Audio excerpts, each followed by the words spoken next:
Well, it's a pleasure to be here, and thank you very much for inviting me. I'm very flattered and honored to be able to give a short keynote address this morning, and I'm going to present a very kind of big picture view of cities, and I'm going to do it shamelessly from a scientist viewpoint and ask whether there can actually be a science of cities to truly understand the dynamics and organization of cities. But I want to go through some background first and remind you of things that have already come out in some of the discussion this morning, but are very important that we're all on the same page and recognizing them. The first is that we've been urbanizing at this extraordinary exponential rate. In the United States, we've gone from just a few percent urbanized a couple of hundred years ago to being well over 80% now. The world, as you well know, has passed the halfway mark. China's building reputedly several hundred new cities, each of in excess of 1 million people in the next 25 to 30 years. And the world will itself become almost 80% urbanized towards the second half of this century. So this is an absolutely extraordinary phenomenon. And just to give you a sense of what that means, this means that every week, more than 1 million, it may be as much as 1.5 million people are being urbanized, which means that in 2 months' time, there is the equivalent to a New York metropolitan area, not New York City, but the metropolitan area of New York, effectively being urbanized on this city. A Dallas every 5 to 6 weeks. So that's going to go on inevitably for the next 20 to 30 years. And the stress on resources and on the social fabric are going to be extraordinary. So this you're familiar with. This is night lights. This is what the Earth looks like if you look at it at night. And what you see is, of course, cities. And you see not only cities, but you see that they're all interconnected. There is no such thing as a single autonomous city. All cities are interconnected, and what happens in one affects everybody else and vice versa. And everything that happens in different parts of a city affects the whole city and vice versa. So we must be conscious of this extraordinary interdependence. So this extraordinary growth is manifested in the exponential growth of almost everything around us, including, of course, the economy. And in particular, what we, of course, conclude is the fate of the planet, the fate of the human enterprise on the planet is completely bound up with the cities. The problem, the challenge, the extraordinary opportunity of the 21st century is all in cities, and you've heard some of that in the last session. So we all kind of recognize what a city is. It has these extraordinary buildings, this extraordinary sense of commerce and activity and buzz, the sense of excitement, the sense of wonder, the attempts to integrate it with the natural environment, which we heard about earlier this morning. And people are attracted to cities, of course, because of all the good things that happen, the things that people have been talking about, especially when we heard this marvelous history of Dallas, all the goodies of life, the culture. Here we are. I feel like kind of bursting out into some magnificent aria if I had the voice to do it. This is the kind of place that attracts people to cities, what makes cities great, the culture, the good restaurants, etc., etc. All of this, of course, has to be supplied by energy and resources. And this is an enormous challenge. But I'm a physicist, and one of the most fundamental laws, the inviolable laws of physics, is the second law of thermodynamics, which roughly speaking means you all had breakfast this morning sometime in the next 24 hours, maybe some of you in the next few days, you're going to have to go to the bathroom. That is a law of physics, and this gets translated into something I want to call socioeconomic entropy, which is this phenomenon, and this phenomenon, and this phenomenon, and this, and this. This is socioeconomic entropy coming from bringing that energy in and creating this marvelous sense of order. Disorder is inevitable. Some forms of disorder are inevitable, and we need to confront these. And the question is, can we avoid things like this, and do we mitigate them, or do we attempt to address them head on? However, this is all focused on the, so to speak, the physicality of the city, the infrastructure of the city, but as was mentioned also earlier this morning, the city of the people. That's what cities are about. Cities are people. The infrastructure is a form of facilitating interaction between people, the social networking, the coming together, the creating wealth, the creation of ideas, innovating, and so forth, and the buzz of a city, which is magnificently represented by this image of New York, maybe about 120 years ago. And what you see here is this wonderful interface between the infrastructure, the buildings, the roads, the transport, and the people interacting, that buzz, creating wealth, ideas, innovation, and what has made New York City great, what made the United States great, and made every major city a great city, is this kind of activity. Now, New York doesn't look like this anymore. Dallas probably never did, and certainly doesn't now.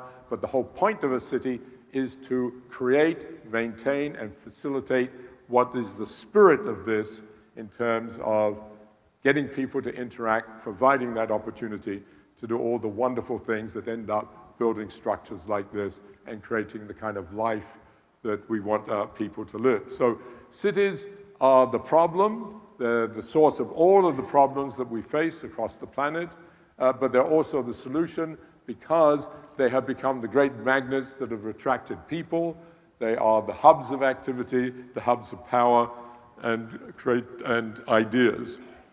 So, from all that, I conclude that given the extraordinary urgency of what is happening around us and the rate at which it is happening, that we desperately need to understand cities, not just from the conventional qualitative urban planning viewpoint or urban geography or urban economic viewpoint, but from a science viewpoint. So I come to it asking, what can we learn from biology and physics that can help us understand cities? And is it conceivable that we can have a science of cities that allows us to be predictive and understand them in a more quantitative way? So the question is, can we combine the ideas of resilience of a city, the ideas of their evolvability and adaptability with their growth, and in fact their scalability, and all of the various things that come into play when we talk about cities, all of these various multitude of metrics, multitude of activities, multitude of characteristics, all come together in a city. And the important point I want to emphasize is that these are not independent phenomena. These are all interrelated. And in fact, if you treat any one of these as a separate autonomous phenomenon, you are doomed to unintended consequences. And the struggle is to minimize unintended consequences and to recognize that each one of these is a complex, continuously evolving adaptive system. And how do we come to terms with that? One of the major thrusts, one of the major tensions that happens within a city is the tension between the physicality of the city, its energy, its resources, its metabolics, so to speak, how it metabolizes, and how that gets represented in transport and infrastructure, and the tension between that and the informational aspects of the city, which analogously in biology would be the genomics, or maybe the neural part of the city, and the part that leads to innovation and wealth creation and ideas and the interaction between people. This is the tension, and these two need to be and are integrated in a well-functioning and exciting city. So are these in any way related? So let me just spend 2 minutes telling you a teeny-weeny bit about biology, because each one of these you could think of as a separate city for the moment. They're made of enormous, whoops, I don't know what that means. But anyway, here's us. This is us. We're one of these. We range over an enormous scale. And one of the most amazing things about us is if you ask how much energy do we need to stay alive, that's called our metabolic rate, we only operate as a light bulb. All you need and all that food you have, that 2,000 food calories a day, is about 100 watts. It's like a light bulb. And what you see here plotted is the plot on the vertical axis is how much energy you need, your metabolic rate versus size for a bunch of different animals. And the two major points I want to emphasize here is you see an extraordinary regularity, despite the fact that each one of these organisms, each subsystem, each organ, each cell type, each genome has evolved in its own unique history and in its own unique environmental niche, yet they have all lined up as if they are on one line, despite natural selection and the kind of random behavior inherent in natural selection. Furthermore, the slope of this line is not linear, meaning linear would mean if I double the size, I double the number of cells, you would expect to double the amount of energy I need. Not so. If you double the size of an organism, you only need 75% more energy. There is an extraordinary economy of scale the bigger you are, and that is reflected as it happens in cities, and I will show you that in a moment. So there's this extraordinary regularity, and all of that regularity is reflected in every physiological variable associated with organisms, and all of that comes from the mathematics and the physics and the topology of networks, the fact that these are network systems. You know networks you're very familiar with. There's pictures of them here. There's you down at the bottom there in the middle. And of course, cities are networks, and the question is, does any of this go over to cities? The other important point about this whole structure, this theoretical structure based on networks, is that if you ask, how does this system grow? Well, what happens is, because of the constraints of the network, the system does what you have done. You grow very quickly, and then you stop, and then you stabilize, and that's one of the reasons why life has been so sustainable over the last 2 to 3 billion years, is this phenomenon that it asymptotes to a stable configuration. Now, cities are indeed networks. You're very familiar with transportation networks of various kinds that function in cities. We're supplied by networks, but as we've already said, cities are people. Cities are people, and the most important network in cities is, in fact, people. The social network, each one of those nodes there is a person, and this is just the connectivity between people, and that is the fundamental aspect of a city, and a city facilitates this, and a city reflects this in its multiple structures. Part of that network, of course, is the modularity of those networks, families, businesses, departments, whatever, and so forth. So do cities scale? They do. They scale like organisms in some ways. Scaling in organisms means that at the 85% level, you give me the size of an organism, I can tell you almost everything about it in terms of its physiology and life history, how long it will live, how long it will take to mature, what's the length of its aorta, what is its metabolic rate, and so on. Here is something very mundane about a city. This is the number of gas stations, the petrol stations, and is plotted in the same way. And what you see, that dotted line is linear, and you can see the slope is less than linear, which means there's an economy of scale. The bigger you are, the less gas stations you need as a city. Not surprising, but what is surprising is that it happens systematically. It's the same in all cities across the globe. We have looked at cities in Latin America, in North America, in Europe, in Japan, China, and so forth. And it always looks like this. They all have pretty much the same slope. And what it means, if you double the size of a city, you don't need twice as many gas stations. You only need 85%. You gain a 15%. But what is even more surprising, not only that it's across the globe for all gas stations, but it's for all infrastructure. Length of the roads, length of electrical lines, length of gas lines, length of water lines, et cetera, et cetera. All infrastructure scales in pretty much the same way across different urban systems. That's the kind of mundane part of a city, the infrastructure. The exciting, real part of a city is the social interactions, things that are socioeconomic and are reflected come from the interaction between people, like wages on the top. That's the number Richard Florida calls super creatives. And what you see, there's much more noise in this, but what you see again, it scales, meaning there's a regular behavior, a systematic behavior, but this has a slope that's bigger than 1, which means, in English, the bigger you are, the more you have, the higher the wages per capita, the more super creative people there are per capita, the more professional people per capita. Let's see, the more innovative the city is per capita, as measured by the number of patents, that also goes up by the same 15%. The more crime per capita, the more police, the more taxes, all in this regular way everywhere across the globe. There seems to be an extraordinary regularity, despite the fact of all the politics and all the planning and so forth, on the average, there seems to be this regular behavior occurring. And what is the origin of this? How can it be that cities in Japan, cities in Colombia, cities in North America, all scale in the same way when they've not interacted with each other effectively during their evolution and adaptability and growth? The reason is that underlying cities are social networks, are people interacting, and the people are pretty much the same across the globe.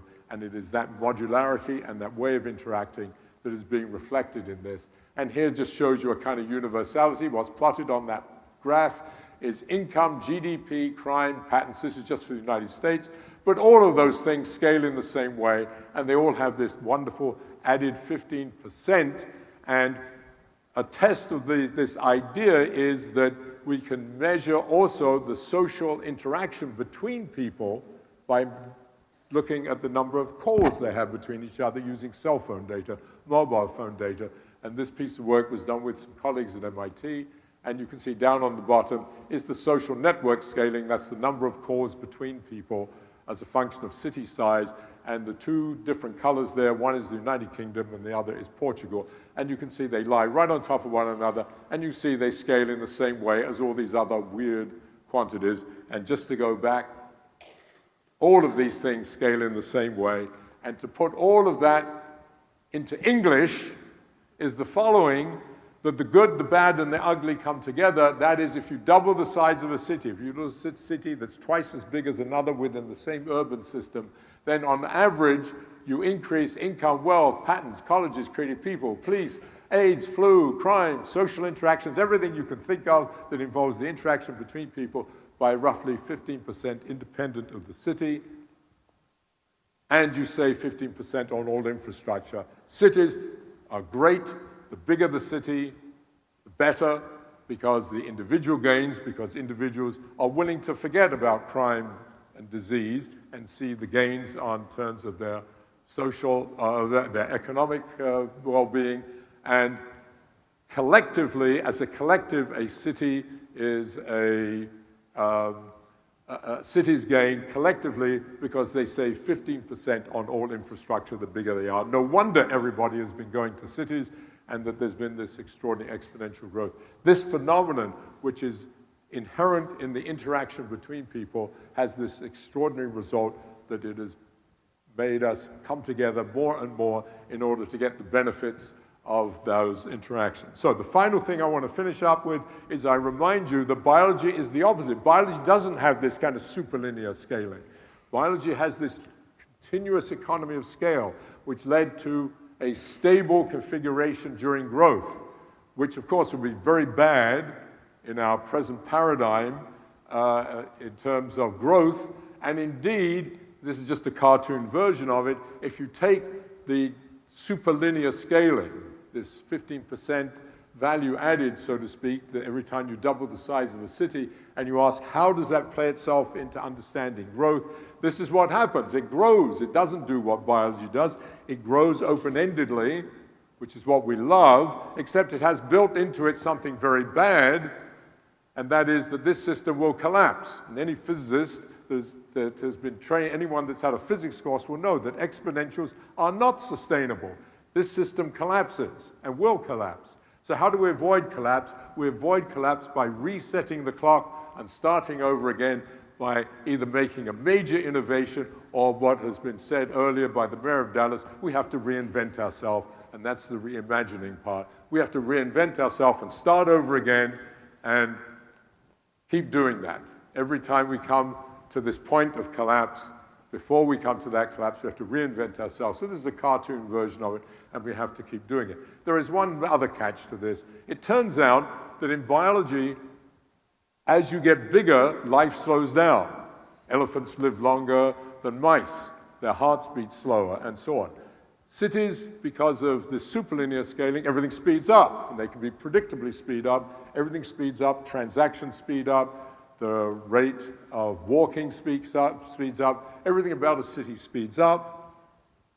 And as you go along one of these curves, it speeds up, life speeds up, which of course we viscerally know, but more importantly for this, the time between those major innovations or those major reinventions has to get shorter and shorter.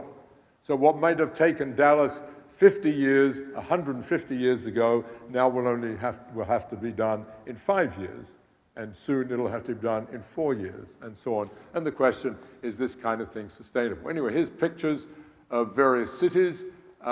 We have examined New York to see that, and this continuous innovation. I don't have time to go through it, but I want to emphasize that I believe, given the state of the planet and the extraordinary problems we face, from financial markets and risk all the way through to global climate warming, the environment, questions of health, pollution, and disease, all generated by cities because of the kinds of things that we've invented. We need to develop a science for understanding them in a new conceptual framework that is complementary to the traditional ones. And important in this is now, and this is my final point, is big data. The coming of big data should enhance this, should help us. The idea of a smart city is a wonderful idea, but a huge warning. Mindless big data, which is what I see all around me, by the way. Almost all of it is mindless, as far as I can tell. It's mindless because there's no conceptual framework. It's dangerous. And it's dangerous because it's mindless, and it's dangerous because it tends to be stovepiped. And so we need that, and we need to ask questions: how much of it, where, when, how, why, and so on. And we need to put it into that framework. And I think I will finish there. I wrote a little article for Scientific American about that. And I think I will finish there because I've gone too long. I have one last thing. One last thing. I said, sitting there, you've eaten, you operate at like a light bulb, about 90 watts. You have to go to the bathroom sometime. Because you live in cities, most of you live in developed world cities, or cities that you live at a level at which is like a developed world, your metabolic rate as a socioeconomic being is not 100 watts. The amount of energy you need to stay alive is 11,000 watts, 100 times bigger than your natural metabolic rate, which means that if you wanted to raise 7 billion people to that level, it would be equivalent to having 700 billion, close to 1 trillion people on this planet who are ordinary biological human beings. This is a phenomenal challenge. And lastly, this film came out, this big blockbuster, and I was asked about Godzilla, all these various things about Godzilla. But this is a wonderful poster, and it's a good point to end in terms of a warning, because I was asked, what is the characteristics of Godzilla? By reporters. How big is its aorta? Its aorta you could walk through, for example. How long will it live? 2,000 years, and so on. But the main point about Godzilla is it couldn't exist. It violates the laws of physics. It collapses. It collapses under its own weight. And it's wonderful that there's Godzilla overlooking the city, and the big question is, here's the biggest organism that has ever existed on this planet. The city, can it survive in terms of if we understand its physics and biology? So I'll finish on that point.